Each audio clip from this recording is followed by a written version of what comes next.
Online video में आप सभी का स्वागत है। केमिस्ट्री का पहला लेसन मैंने आपका समाप्त कर दिया है और हम लोग दूसरे लेसन की ओर बढ़े हैं। दूसरे लेसन के आज हमने पहला पार्ट हम लोग शुरू कर रहे हैं, हमारे आसपास के पदार्थ। देखिए, इस पूरे चैप्टर में हमें क्या पढ़ना है। इस पूरे चैप्टर में हमें पढ़ना है कि हमारे पदार्थ शुद्ध हैं कि अशुद्ध हैं, और अगर शुद्ध हैं अशुद्ध हैं तो उनको अलग करना है। यही दो टॉपिक है और इसी दो टॉपिक को हम लोग को पढ़ना है। तो सबसे पहले अगर हम बात करें तो इस चैप्टर में इस पदार्थ को दो हिस्सों में बांटा गया। एक बांटा गया शुद्ध रूप से और एक बांटा गया आपका अशुद्ध रूप से। समझने का प्रयास कीजिएगा। एक आपका बांटा गया है शुद्ध रूप से और एक बांटा गया अशुद्ध रूप से। शुद्ध क्या होता है, अगर हम समझे कि केमिस्ट्री में शुद्ध पदार्थ का मतलब क्या है। शुद्ध पदार्थ का मतलब है, जैसे मान लीजिए कि कोई ये बहुत बड़ा सा पदार्थ, मान लीजिए लोहा ही है, तो लोहे का हर प्रत्येक कण एक जैसा हो। प्रत्येक कण एक जैसा हो। एक जैसा कहने का मतलब, एक समान संरचना कहने का मतलब उसका भौतिक गुण, उसका रासायनिक गुण, उसकी सारी चीज़ें सब कुछ एक जैसा हो। अब ऐसा ना हो कि इसका मान लीजिए 1 ग्राम है, दूसरे वाले का 2 ग्राम भार हो जाए, ऐसा भी ना हो। आइडेंटिकल हो, संरचनात्मक एक जैसे हो, मतलब उसमें कोई भिन्नता ना हो, कोई भी भिन्नता ना हो। उसके अंदर कोई दूसरा पदार्थ नहीं आना चाहिए, उसके अंदर कोई दूसरा पदार्थ नहीं आना चाहिए। तो देखा जाए तो शुद्ध पदार्थ का मतलब क्या होता है, कोई भी ऐसी वस्तु जिसके अंदर एक ही प्रकार के कण की व्यवस्था हो और प्रत्येक कणों का केमिकल बिहेवियर, फिजिकल बिहेवियर एक जैसा हो। अब तत्व जो हमारे जीवन में अभी तक हम लोगों ने नोन किया है, तो टोटल 112 तत्व अभी तक हमें पता है। अब तत्व भी 3 प्रकार के होते हैं, यहाँ पे मैंने बताना भूल गया था, मैं बता देता हूँ। तत्व के भी 3 भाग होते हैं। कौन कौन से? पहला भाग है धातु रूप में, दूसरा भाग है अधातु रूप में, और तीसरा और अंतिम कौन से भाग में बेटा? उपधातु। ठीक है, चलिए मैं बता देता हूँ सबके बाद। धातु को इंग्लिश में मेटल बोलते हैं, इसे हम लोग नॉन मेटल बोलते हैं, इसे हम लोग सेमी मेटल्स या इसे हम लोग मेटलॉइड्स के नाम से जानते हैं। तत्व को इंग्लिश में हम लोग एलिमेंट के नाम से जानते हैं। और दूसरा होता है बेटा यौगिक। दूसरा जो शुद्ध तत्व है हमारे लाइफ में, वो कौन है? वो यौगिक है। अब वो यौगिक क्यों बेटा? जैसे देखिए, पानी आपका कैसे बना हुआ, जैसे आपने अभी नहीं जानते, क्लास 8 में जाने को, पानी कैसे बना है। पानी में आपका हाइड्रोजन है। पानी में आपका क्या है बेटा? पानी में आपका हाइड्रोजन है। समझ रहे कि नहीं समझ रहे? हाइड्रोजन है, साथ ही साथ वो ऑक्सीजन है। ये दो लोग मिलकर पानी बनाते हैं। इनके मिलने का अनुपात, अब ये के मिलने के कारण एक बूंद पानी बनता है, मतलब एक कण पानी का, मतलब हाइड्रोजन और ऑक्सीजन मिलकर एक कण पानी का बनाते हैं। ऐसा नहीं कि हाइड्रोजन अलग होगा या ऑक्सीजन अलग होगा, ऐसा नहीं। दोनों कंबाइंड ही मिल जाएंगे और मिलने के बाद पानी के एक कण का निर्माण करेंगे इस फॉर्मेशन में। पानी का अगला कण भी इसी फॉर्मेशन में होगा, फिर अगला कण भी इसी फॉर्मेशन में होगा। प्रत्येक कण जो होगा वो इसी फॉर्मेशन में होगा। समझ रहे हैं ना? जब प्रत्येक कण आपका ऐसे ही फॉर्मेशन में है तो कहने का मतलब है क्या है, ये शुद्ध है क्या अशुद्ध है? ये शुद्ध है। तो यौगिक कोई भी, चलिए एक और यौगिक ले लेते हैं, CO2 ले लेते हैं।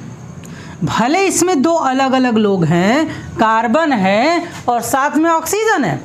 कार्बन है और साथ में क्या है? ऑक्सीजन है। और कार्बन और ऑक्सीजन मिलकर एक अणु बनाएंगे और उस अणु का नाम है कार्बन डाइऑक्साइड। और कार्बन डाइऑक्साइड का, मान लीजिए इसके कार्बन डाइऑक्साइड के अणु की संरचना को हम लोग चौकोर मान लेते हैं, तो अगला भी कार्बन डाइऑक्साइड ऐसे ही बनेगा। मतलब इसमें कण जो है एक रूप से ही है। तो यौगिक क्या होता है? किसी भी 2 पदार्थों का मिलन होता है, किसी भी 2 एलिमेंट तत्वों से मिलकर बना होता है। ठीक है, तो कहने का मतलब है कि यौगिक कैसे बनता है। तो यौगिक आपका बनता है 2 अलग अलग पदार्थ, 2 अलग अलग तत्व मिलेंगे, उनके मिलने का अनुपात, उनके मिलने का टेम्परेचर, उनके मिलने का दाब सब फिक्स होता है। और मिलने के बाद वो एक नया आयाम बन जाते हैं। जैसे आपका घर ईंटों से ही बनता है। ईंट, बहुत सारी चीज़ें उसमें इंक्लूड होती हैं, लेकिन ईंट जब कंबाइंड रूप हो जाता है वो एक कमरे का निर्माण कर लेता है, वो कमरा कहा जाता है। ठीक है, बात मेरी समझे? ऐसा नहीं होगा कि आपका कार्बन और ऑक्सीजन 2 अलग अलग प्रॉपर्टी बनेंगे। अब आता है अशुद्ध पदार्थ। अच्छा, शुद्ध पदार्थ में आपको समझ में आ गया? समझ में आया ना? शुद्ध पदार्थ जिसमें एक जैसी संरचना हो, सबका गुण एक जो। अब जैसे धातु है, अब इस पर हम लोग धातु पर डिस्कस करेंगे, अधातु पर भी डिस्कस करेंगे, उपधातु पर डिस्कस करेंगे। जनरली हम लोग सब पे डिस्कस करेंगे वन बाय वन। आज जो मैं आपको टॉपिक बताने जा रहा हूँ वो टॉपिक सिर्फ क्या है कि आज इस चैप्टर के सारांश के बारे में हम लोग समझेंगे। फिर इसके बाद आता है बेटा अशुद्ध पदार्थ।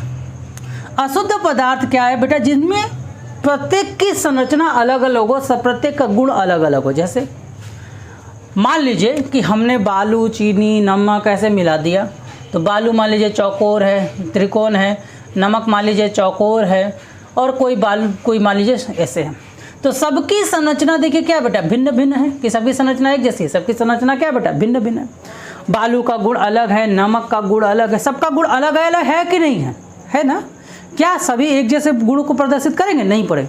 तो ऐसा कोई भी चीज़ जिसमें दो से अधिक तत्व के कण उपस्थित हो, दो या दो से अधिक तत्वों के कण उपस्थित हो, और प्रत्येक कोण क्या हो? प्रत्येक कण जो क्या हो, मतलब जितने भी कण हैं सभी एवरी एलिमेंट जो हैं वो क्या हो? एक दूसरे से भिन्न हो, मतलब एक दूसरे से डिफरेंट हो। अब बात करते हैं तो अशुद्ध पदार्थ में सिर्फ और सिर्फ कौन आता है बेटा? मिश्रण आता है। मिश्रण मतलब दो लोगों को मिक्स करना। और यहाँ देखिए आप कहोगे सर इधर भी तो मिक्स हो रहा है, लेकिन यहाँ मिक्स नहीं होता है, यहाँ एक अलग बिहेवियर बन जाता है। हाइड्रोजन आपका बहुत अच्छा है, फ्यूल है, ऑक्सीजन फ्यूल बर्निंग में हेल्प करता है, और दोनों मिलकर ऐसा एलिमेंट बने जो कि आग को बुझाते हैं। आप समझिए ध्यान से। तो मिश्रण जो हमारा है, जिसको हम इंग्लिश में भी हम लोग मिक्सचर ही कहते हैं, ये दो प्रकार के होते हैं। एक होता है हमारा समांगी मिश्रण, और दूसरा हमारा होता है विषमांगी मिश्रण। समांगी मिश्रण का मतलब क्या होता है? जिनमें दो लोगों में विभेद करना बड़ी मुश्किल हो जाए। जैसे चीनी और पानी को घोल दिया जाए, तो चीनी और पानी जब घुल जाता है तो क्या चीनी और पानी आपको अलग अलग दिखाई देता है? नहीं दिखाई देता ना। तो चीनी और पानी आपको बिल्कुल भी अलग नहीं दिखाई देगा। और जब आपको चीनी और पानी अलग नहीं दिखाई देगा तो इसका मतलब क्या हो गया? समांगी मिश्रण हो गया। इसके अलावा समांगी मिश्रण जो है ट्रांसपेरेंट हो सकते हैं। समांगी मिश्रण का मतलब बस समझिए कि समांगी मिश्रण क्या होता है कि एक जैसा, मतलब उनको अगर मिला दिया जाए तो आपको पता नहीं चलेगा कि इसमें कौन है। जैसे मान लीजिए बालू लिया गया, बालू बोल रहे हैं, कपूर लिया गया और सफ़ेद नमक ले लिया गया, दोनों को मिक्स कर दिया जाए, आप आंखों से बता पाओगे? नहीं बता पाओगे। लेकिन वो है नहीं, वो है विषमांगी। मैंने बस एक्सप्लेन करने के लिए बोला। अब विषमांगी का मतलब क्या होता है? विषमांगी का मतलब होता है जिनके कण काफ़ी बड़े बड़े हों, जिनके कण क्या हो? काफ़ी बड़े बड़े हों, और उसके अंदर मतलब कि जैसे इसमें क्या था? असमानता हम लोग नहीं देख पा रहे थे, इसमें हमें असमानता दिखती है। भले आप कोलाइडल में ना देख पाओ, कोलाइडल को हम लोग विस्तृत जानकारी पढ़ेंगे जब हम लोग अच्छे से पढ़ेंगे।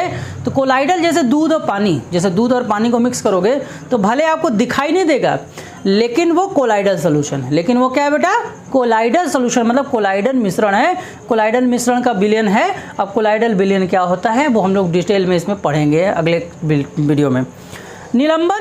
निलंबन का मतलब क्या होता है कि ऐसे कण जिनको आसानी से देखा जाएगा, जिनको हैंड पिकिंग मेथड द्वारा अलग किया जाएगा, चावल में कंकड़ या कंकड़ में चावल, जो आप कह लें। उस निलंबन का मतलब कि उनके जो मिश्रण में जो मिले हुए लोग हैं उनको बड़े आसानी, जैसे कि आप लोग नमकीन खाते हैं, दाल में जाते होंगे बाजार में, कहते हैं कि भैया नमकीन दे दीजिए, तो मिक्सचर नमकीन आती है, उसमें बादाम होता है, उसमें सेवड़ा होता है, उसमें किशमिश, बहुत सारी चीज़ होती है। तो क्या आप उसे हैंड पिकिंग से अलग कर सकते हैं कि नहीं कर सकते? कर सकते हैं ना। तो ऐसे मिश्रण जिनको हैंड पिकिंग मेथड से अलग किया जा सके, ऐसे सब विषमांगी मिश्रण जिनको हाथों से अलग अलग किया जा सके, ऐसे लोगों को हम लोग निलंबन के नाम पर जानते हैं। ठीक है ना। तो ये पूरा हमें पढ़ना है। अब मेरा आपसे क्वेश्चन है कि दूध कौन कैसा पदार्थ है, शुद्ध है कि अशुद्ध है? अगर मैं आपसे पूछूं कि बताओ कि दूध क्या है, शुद्ध है कि अशुद्ध है, आपसे एक छोटा सा प्रश्न किया जाए कि बताइए कि दूध क्या है, शुद्ध है कि अशुद्ध है, तो आपका जवाब क्या होगा? आपका जवाब यही होगा कि सर ये शुद्ध है।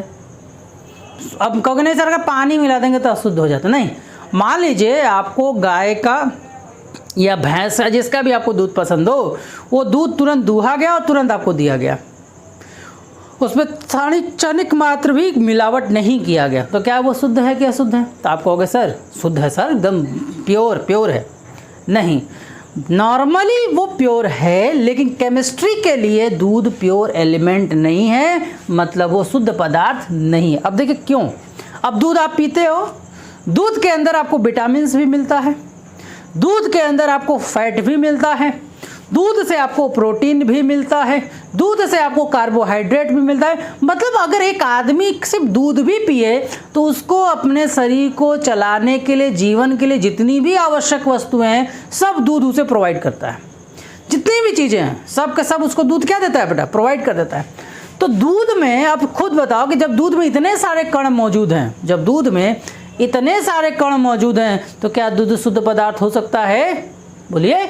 अशुद्ध पदार्थ की परिभाषा क्या? जो असमान हो। प्रोटीन अलग संरचना का होगा, विटामिन अलग संरचना का होगा, कार्बोहाइड्रेट अलग संरचना का होगा, सब कुछ अलग अलग। जैसे दूध से देखिए मक्खन निकाला जाता है, बहुत सारी चीज़ें निकाली जाती है कि नहीं निकाली जाती। अब एक आपका मस्टर्ड ऑयल है, मस्टर्ड ऑयल शुद्ध होगा क्या अशुद्ध होगा? मस्टर्ड ऑयल अगर हम देखा जाए तो शुद्ध होगा क्या शुद्ध होगा? मस्टर्ड मतलब सरसों का तेल, तो शुद्ध होगा क्योंकि सरसों के अंदर से निकलने वाले तेल में एक ही तरह की चीज़ें पाई जाती हैं, शुद्ध ही होगा। अब जो पानी हम लोग खरीद कर पीते हैं फिल्टर वाटर, और जो पानी हमें कुओं से, अंडरग्राउंड वाटर या नेचुरल रिसोर्स से मिलता है, तो वो शुद्ध होता है क्या शुद्ध होता है? तो आप कहोगे सर पानी अगर प्योर ज़मीन का शुद्ध होता है? नहीं बेटा, क्योंकि शुद्ध कैसे नहीं होता? देखो, जो आप खरीद कर पानी पीते हो, जैसे बिस्लेरी हुआ, मैक्वाफिना, जो भी आप पीते होगे फिल्टर, आजकल तो जैसे पूरे विश्व में या पूरे भारत में मैं देख रहा हूँ कि लोग फ़िल्टर पानी बहुत पीते हैं। फ़िल्टर पानी पीते रीज़न क्या है कि पानी बहुत बड़ा गंदा भी हो गया।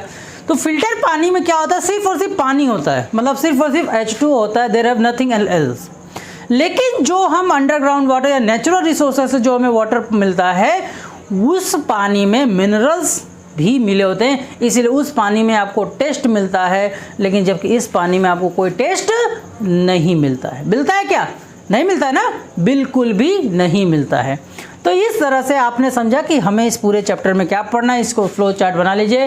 नेक्स्ट क्लास में हम लोग पूरा का पूरा डिस्कशन करेंगे शुद्ध पदार्थ पर, फिर हम लोग डिस्कशन करेंगे अशुद्ध पदार्थ पर। शुद्ध पदार्थ में मतलब तत्व क्या होते हैं, धातु क्या होता है, ये सारी बातों को हम लोग डिस्कस। मतलब ये जो चैप्टर, ये जो वीडियो था, ये सिर्फ और सिर्फ इस चैप्टर का सारांश था। मतलब इस चैप्टर में आपको करना क्या है, बस एक और चीज़ इसमें बचा है, मतलब चैप्टर का 70% पार्ट मैंने आपको ऐसे डिस्क्राइब कर दिया है। बस आपको 30% पार्ट जो है शुद्ध में से, मतलब कि मिश्रित चीज़ों में से, मतलब मिले हुए चीज़ों में से चीज़ों को अलग कैसे किया जाता है। वीडियो अच्छा लगा तो लाइक करें, सब्सक्राइब करें और कमेंट करें। Thank you.